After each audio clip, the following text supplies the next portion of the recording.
रक्षा क्षेत्र से जुड़ी तमाम अहम खबरों पर आप देख रहे हैं डीडी न्यूज का ये खास कार्यक्रम डिफेंस डायनेमिक्स और मैं हूं दानवीर सिंह, नई दिल्ली से।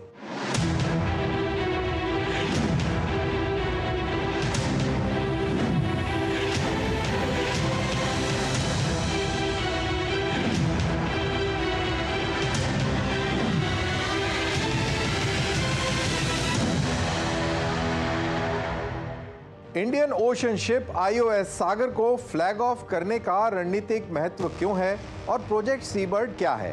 प्रधानमंत्री मोदी की श्रीलंका यात्रा को एक व्यापक रणनीतिक बदलाव क्यों माना जा रहा है और भारतीय स्पेशल फोर्सेस इलेक्ट्रिक मोटरसाइकिलों को क्यों शामिल कर रहे हैं? आर्मी कमांडर्स कॉन्फ्रेंस इतने महत्वपूर्ण क्यों है? हम इस एपिसोड में इन सब विषयों पर चर्चा करेंगे, लेकिन उससे पहले आइए नजर डालते हैं ग्लोबल डिफेंस हेडलाइंस पर। भारत सैन्य अंतरिक्ष सिद्धांतों की एक नीति पर काम कर रहा है, जिसे अगले 2 या 3 महीनों में जारी किया जाएगा। ये जानकारी सोमवार को chief of defence staff general Anil Chauhan ने दी। ये कदम ऐसे समय में उठाया जा रहा है जब चीन direct ascent, anti satellite missiles, को ऑर्बिटल सैटेलाइट्स और इलेक्ट्रॉनिक वॉरफेयर जैसे हथियारों को लगातार विकसित कर रहा है, ताकि दूसरे देशों की स्पेस तक पहुंच को चुनौती दी जा सके और रोका जा सके। भारत की अशोक लेलैंड कंपनी ने सरकार के साथ एक बड़ा समझौता किया है, जिसकी कीमत 700 करोड़ रुपए से अधिक है, जो कि करीब 81.7 मिलियन अमेरिकी डॉलर के बराबर है। इस समझौते के तहत अशोक लेलैंड भारतीय सेना को लैंड मोबिलिटी वाहन की आपूर्ति करेगा। ये वाहन सेना के जवानों की लॉजिस्टिक्स और देश के close in weapon systems program के लिए टेक्निकल मोबिलिटी में मदद करेंगे। ग्रीन डिफेंस मोबिलिटी की दिशा में एक अहम कदम उठाते हुए भारतीय रक्षा मंत्रालय बेंगलुरु की इलेक्ट्रिक वाहन निर्माता कंपनी प्रव्याग से बातचीत कर रहा है। लक्ष्य है वीर नाम की नई मिलिट्री ग्रेड इलेक्ट्रिकल गाड़ियों की खरीद। इन इलेक्ट्रिकल वाहनों से भारतीय सेना को लाइट टैक्टिकल ट्रांसपोर्ट की जरूरत को पूरा किया जा सकेगा, और वो भी बिजली से चलने वाले इंजन के साथ। हिंद महासागर में तनाव बढ़ रहा है, लेकिन ये टकराव युद्ध पोतों के साथ नहीं, बल्कि शांत तरीके से ताकत दिखाने के रूप में सामने आ रहा है। जैसा कि हम जानते हैं, चीन ने कई अहम बंदरगाहों पर अपनी मौजूदगी को मजबूत किया है और अब भारत भी अपनी अलग रणनीति पर आगे बढ़ रहा है। इस हफ्ते रक्षा मंत्री राजनाथ सिंह ने कर्नाटक से एक विशेष नौसैनिक मिशन को हरी झंडी दिखाई, जो भारत की पीस, फ्री नेविगेशन और रीजनल बैलेंस के प्रति प्रतिबद्धता की पुष्टि करता है। उन्होंने हिंद महासागर में भेजे गए पोत सागर मिशन को हरी झंडी दिखाकर रवाना किया।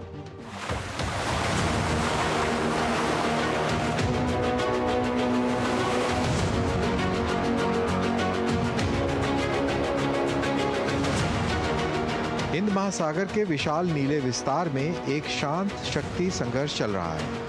इसके केंद्र में है भारत की बढ़ती नौसैनिक मौजूदगी, जो इस क्षेत्र में बढ़ते चीनी प्रभाव का राजनीतिक जवाब है।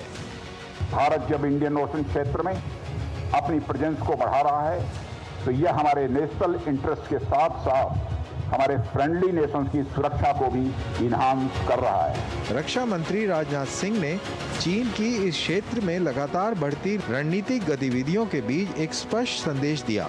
उन्होंने कहा, भारतीय नौसेना एक ढाल की तरह खड़ी है, ये सुनिश्चित करने के लिए कि कोई भी देश अपनी सैन्य और आर्थिक ताकत के बल पर इस क्षेत्र में दबदबा ना बनाए और किसी दूसरे देश के दबदबे की कोशिश ना करे। उन्होंने कहा कि भारत का उद्देश्य हिंद महासागर क्षेत्र को भाईचारे और साझा हितों का प्रतीक बनाना है। इसमें भारतीय नौसेना की भूमिका ये सुनिश्चित करने की है कि भारतीय और विदेशी दोनों तरह के जहाजों की सुरक्षा बनी रहे और इस पूरे क्षेत्र में स्वतंत्र नौवाहन, नियम आधारित व्यवस्था, शांति और स्थिरता का माहौल बना रहे।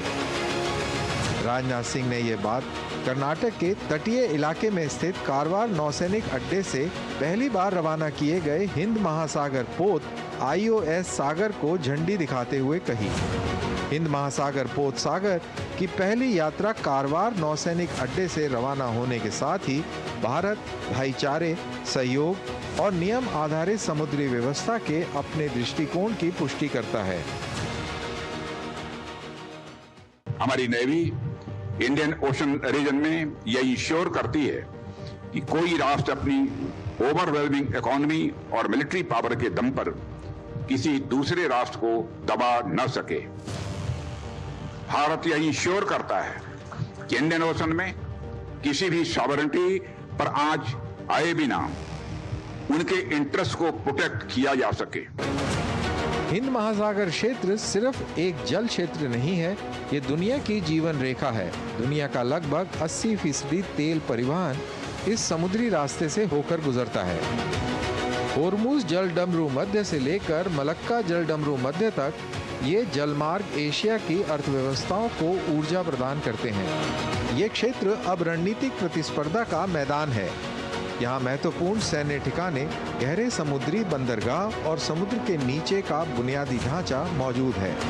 पाकिस्तान से लेकर पूर्वी अफ्रीका तक चीन के बढ़ते प्रभाव ने नई दिल्ली में चिंता बढ़ा दी है।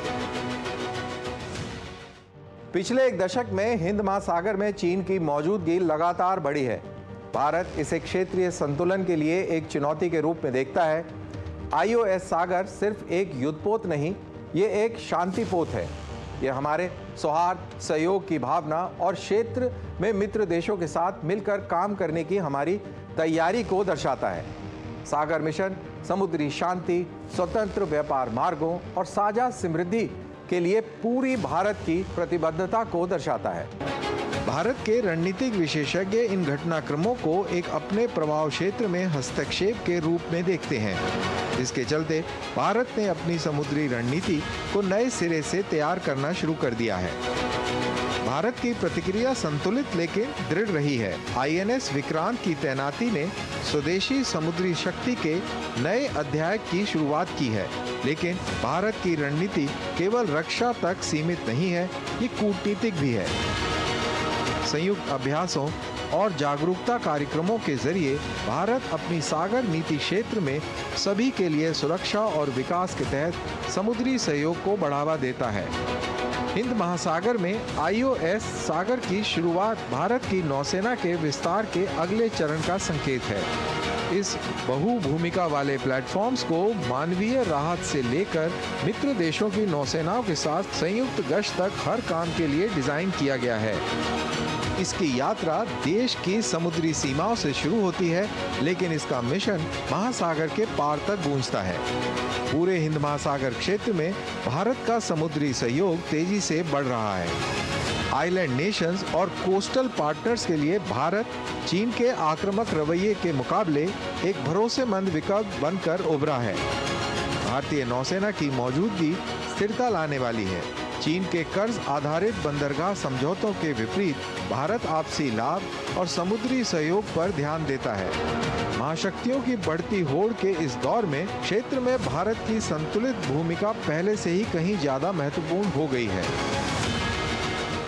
महत्वपूर्ण समुद्री रास्तों की निगरानी से लेकर समुद्री साझेदारियों को बनाने तक भारत की नौसेना हिंद महासागर में अपनी मौजूदगी को एक नए रूप में पेश कर रही है। IOS सागर की तैनाती सिर्फ एक मिशन नहीं है, ये एक संदेश है। उन समुद्री इलाकों में जहां रणनीति और संप्रभुता मिलती है, भारत शांति, साझेदारी और साझा समृद्धि का एक संरक्षक बनकर आगे बढ़ रहा है। IOS सागर एक अग्रणी पहल है, जिसका उद्देश्य दक्षिण पश्चिम हिंद महासागर क्षेत्र की नौसेनाओं और समुद्री एजेंसियों को भारतीय नौसेना के मंच पर एक साथ लाना है।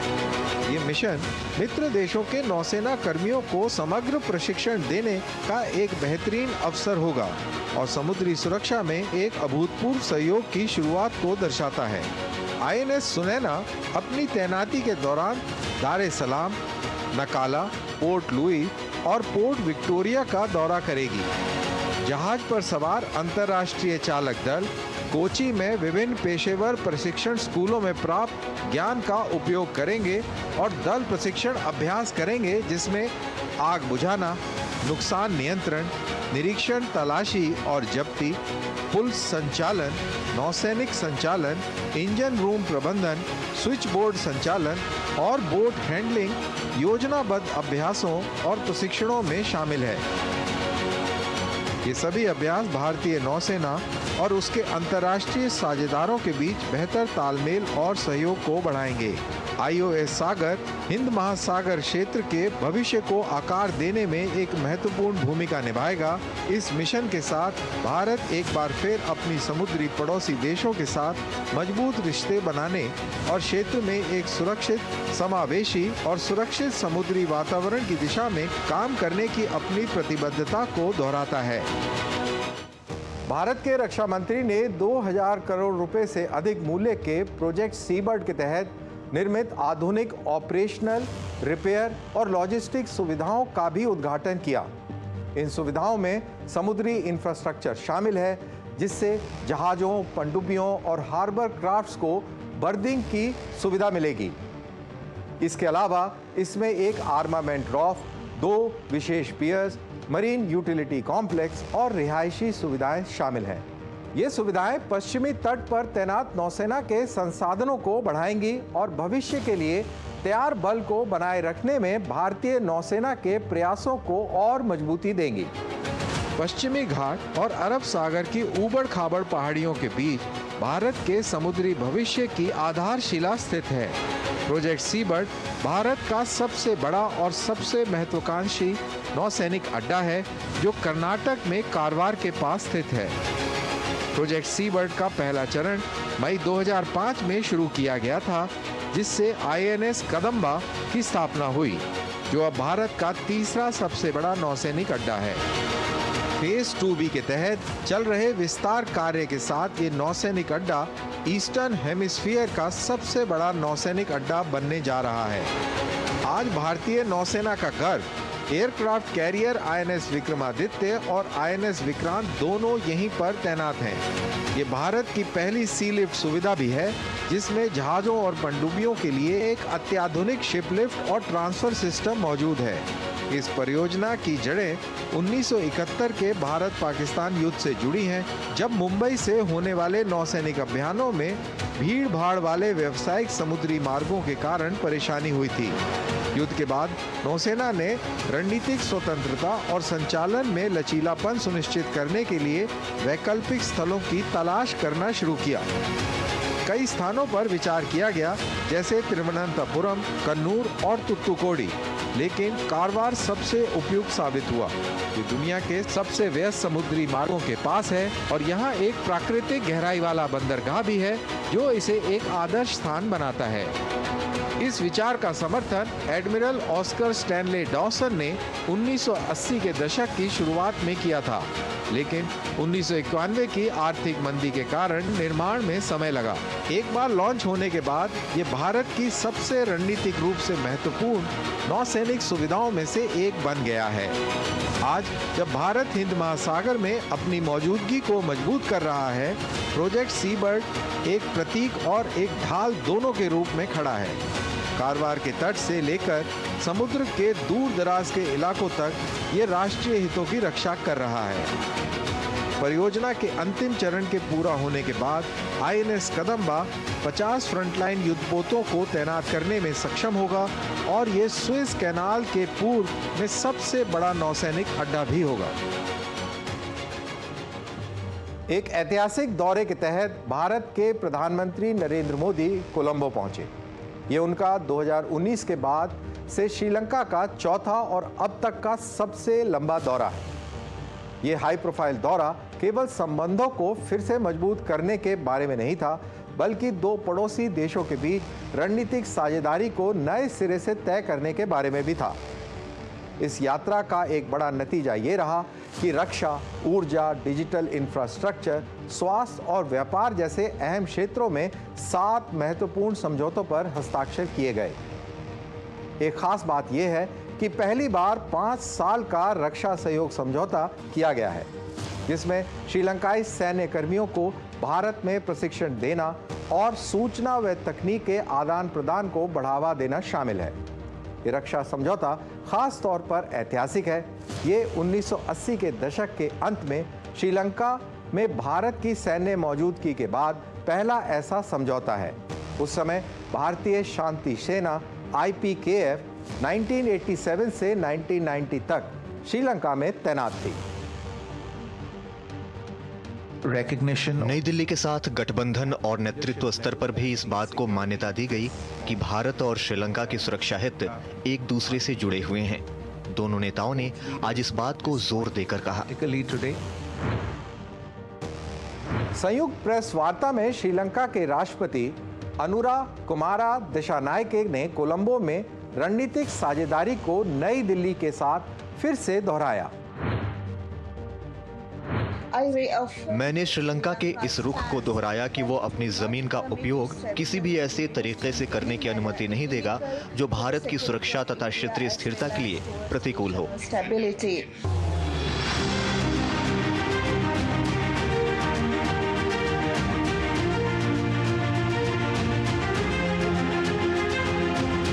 प्रधानमंत्री मोदी की यात्रा दर्शाती है कि भारत श्रीलंका के साथ अपने संबंधों को मजबूत करने के लिए रणनीतिक रूप से प्रतिबद्ध है, खासकर ऐसे समय में जब हिंद महासागर क्षेत्र में चीन की बढ़ती मौजूदगी को लेकर चिंताएं बढ़ रही हैं। उच्च स्तरीय बातचीत में भाग लेकर और कई महत्वपूर्ण समझौतों पर हस्ताक्षर करके भारत का लक्ष्य अपने प्रभाव को मजबूत करना और क्षेत्रीय स्थिरता को बढ़ावा देना है, ताकि बीजिंग की बढ़ती सैन्य और आर्थिक मौजूदगी का संतुलन बनाया जा सके। इस यात्रा का मुख्य केंद्र एक ऐतिहासिक रक्षा सहयोग समझौता था, जो 1980 के दशक में इंडियन पीस कीपिंग फोर्स के अभियान के बाद पहला ऐसा समझौता है।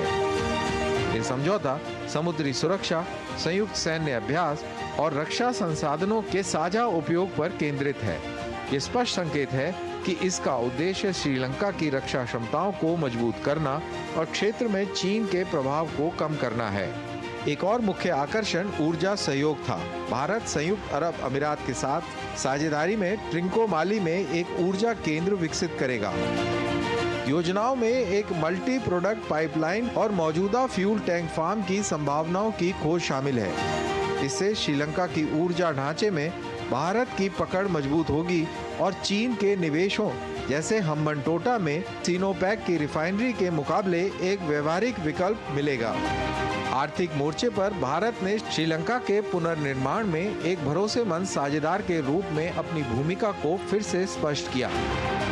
भारत पहले ही करीब $4 अरब की सहायता दे चुका है और अब भी डेट रीस्ट्रक्चरिंग एफर्ट और लॉन्ग टर्म फाइनेंशियल कोऑपरेशन में समर्थन कर रहा है, जिससे भारत की छवि एक क्षेत्रीय शक्ति और आर्थिक सहयोगी दोनों रूपों में और मजबूत होती है।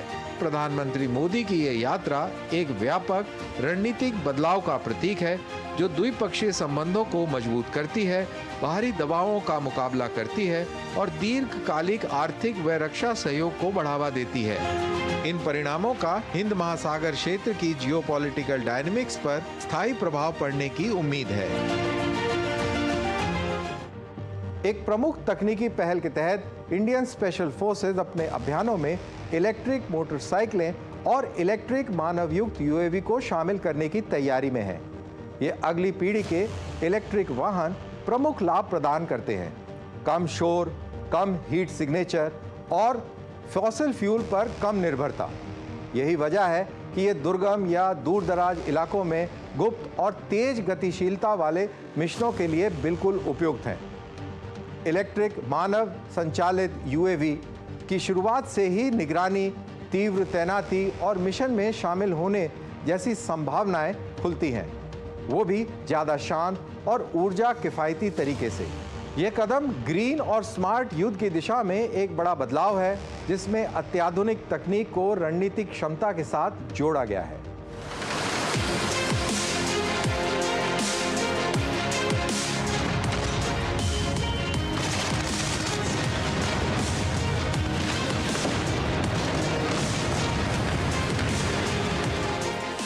युद्ध की तैयारी को आधुनिक बनाने की दिशा में एक महत्वपूर्ण कदम उठाते हुए भारतीय स्पेशल फोर्सेज अब इलेक्ट्रिक मोटरसाइकिल और इलेक्ट्रिक मानव युक्त UAV अपनाने जा रही है। ये बदलाव सेना के ऑपरेशनों में स्टेल्थ, सस्टेनेबिलिटी और सेल्फ रिलायंस की दिशा में एक महत्वपूर्ण संकेत है।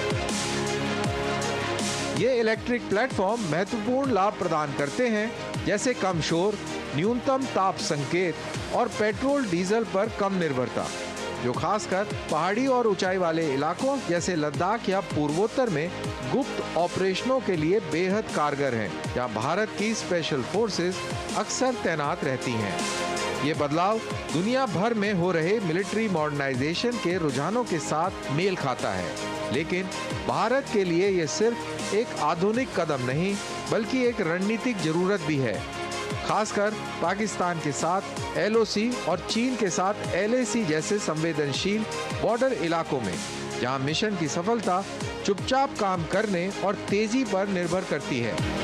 भारत स्वदेशी रक्षा तकनीक में तेजी से निवेश बढ़ा रहा है, जिसमें लंबी दूरी की निगरानी और सटीक हमले के लिए डिजाइन किए गए UAV शामिल हैं।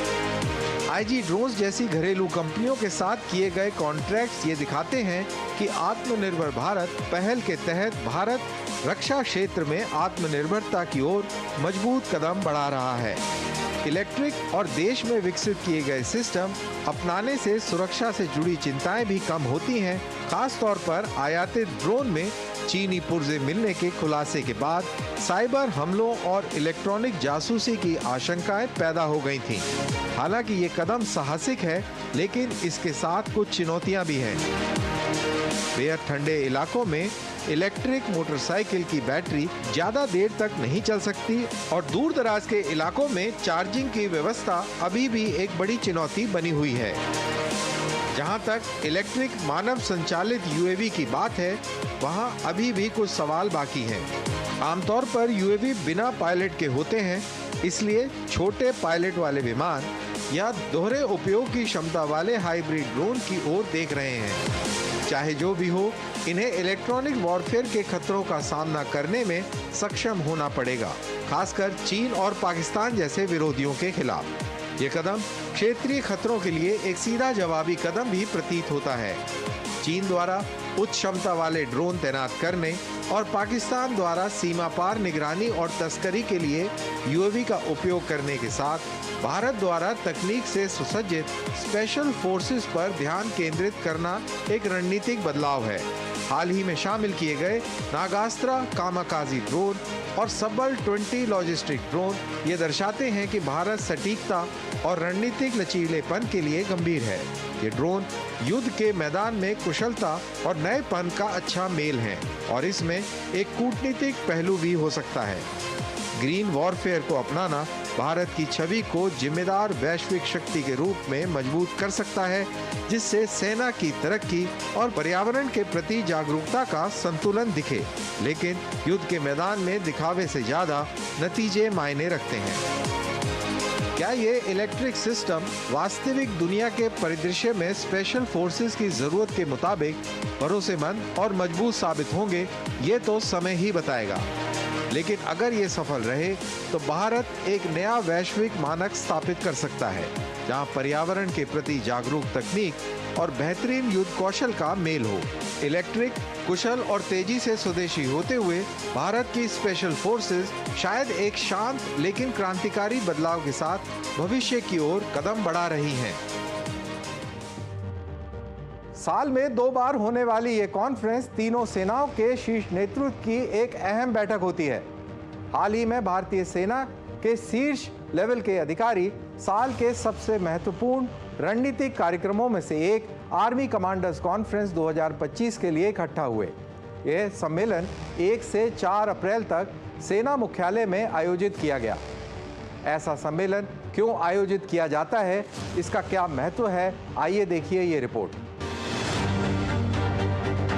आर्मी कमांडर्स कॉन्फ्रेंस जो साल में 2 बार होने वाली एक उच्च स्तरीय बैठक है, जिसमें भारतीय सेना के वरिष्ठतम नेतृत्व को एक साथ लाया जाता है। 4 दिनों तक चलने वाली इस बैठक में कमांडर्स सीमा प्रबंधन, आंतरिक सुरक्षा, सेना के मॉडर्नाइजेशन, ऑर्गेनाइजेशनल रिस्ट्रक्चरिंग और वैश्विक घटनाओं के प्रभाव जैसी कई अहम सुरक्षा और रणनीतिक मुद्दों पर विचार विमर्श करना है। तीसरे दिन का मुख्य आकर्षण रक्षा मंत्री राजनाथ सिंह का संबोधन था, जो सेना के सुधारों के वर्ष पर एक महत्वपूर्ण प्रस्तुति के बाद हुआ। रक्षा मंत्री ने राष्ट्र निर्माण में सेना के योगदान की सराहना की और ये भी कहा कि सेना सुरक्षा से लेकर आपदा राहत, चिकित्सा सहायता और आंतरिक स्थिरता तक हर क्षेत्र में प्रभावी रूप से काम करने में सक्षम है। बदलते वैश्विक सुरक्षा माहौल के बीच राजनाथ सिंह ने सेना से अपील की कि वह नए उभरते खतरों के अनुसार खुद को ढाले, जिसमें असामान्य और हाइब्रिड युद्ध भी शामिल हैं। उन्होंने ये जोर देकर कहा कि भविष्य की सैन्य रणनीतियों में साइबर, संचार, वित्त और सूचना जैसे क्षेत्रों को भी शामिल करना बहुत जरूरी है। उत्तरी सीमा पर स्थिति के बारे में रक्षा मंत्री ने कहा कि सैनिकों पर पूरा भरोसा है कि वह कड़ी निगरानी रखेंगे। उन्होंने कठिन परिस्थितियों में भी संपर्क सुधारने के लिए बॉर्डर रोड ऑर्गेनाइजेशन की प्रशंसा की। पश्चिमी मोर्चे पर राजनाथ सिंह ने प्रॉक्सी वॉर के लगातार बने रहने वाले खतरे का जिक्र किया, लेकिन साथ ही सीमा पार आतंकवाद के खिलाफ सेना की जवाबी कार्रवाई और जम्मू कश्मीर में केंद्रीय अर्धसैनिक बलों और पुलिस के साथ उसकी बेहतरीन तालमेल की सराहना भी की। शहीदों को श्रद्धांजलि देते हुए रक्षा मंत्री ने भारतीय सैनिकों के साहस को सलाम किया और युद्ध में शहीद सैनिकों और उनके परिवारों को समर्थन देने के लिए सरकार की प्रतिबद्धता दोहराई। डिफेंस डिप्लोमेसी की भूमिका पर प्रकाश डालते हुए उन्होंने कहा कि डिफेंस अटैची की भूमिका में बदलाव लाने की जरूरत है, ताकि वैश्विक सैन्य सहयोग के माध्यम से देश के हितों को और आगे बढ़ाया जा सके। स्वदेशीकरण के माध्यम से आधुनिकीकरण की सेना की पहल की सराहना करते हुए रक्षा मंत्री ने उन्नत और विशेष तकनीकों के विकास में नागरिक उद्योग और शैक्षणिक संस्थानों के साथ हो रहे सहयोग की प्रशंसा की। उन्होंने रक्षा क्षेत्र की प्रगति को विकसित भारत की दृष्टि से जोड़ने के लिए नीति आयोग के साथ हो रहे निरंतर संवाद का भी समर्थन किया। अपने समापन संबोधन में रक्षा मंत्री ने सशस्त्र बलों को भविष्य के लिए तैयार करने के लिए सोच और रणनीति में बदलाव की जरूरत पर जोर दिया। उन्होंने सेना के नेतृत्व से कहा कि कॉन्फ्रेंस में की गई हर सिफारिश को ठोस नतीजों तक पहुंचाया जाएगा और समय समय पर उसकी समीक्षा भी की जाएगी। संदेश स्पष्ट है, भारत का सैन्य नेतृत्व न केवल आज की चुनौतियों का जवाब दे रहा है, बल्कि आने वाले कल की सेना को भी तैयार कर रहा है। आर्मी कमांडर्स कॉन्फ्रेंस 2025 सिर्फ वर्तमान की समीक्षा नहीं, बल्कि ये भारत की रक्षा व्यवस्था के भविष्य की दिशा तय करने का एक महत्वपूर्ण मौका भी है। इसके साथ ही हम इस एपिसोड के अंत में आ गए हैं। मिलते हैं अगले सप्ताह नई स्टोरीज और उनके विश्लेषण के साथ। डिफेंस डायनेमिक्स के साथ जुड़ने के लिए आप सभी का धन्यवाद। साथ ही सोशल मीडिया पर अपने कमेंट्स #DD with दानवीर के साथ जरूर साझा करें। अपना ख्याल रखें। जय हिंद।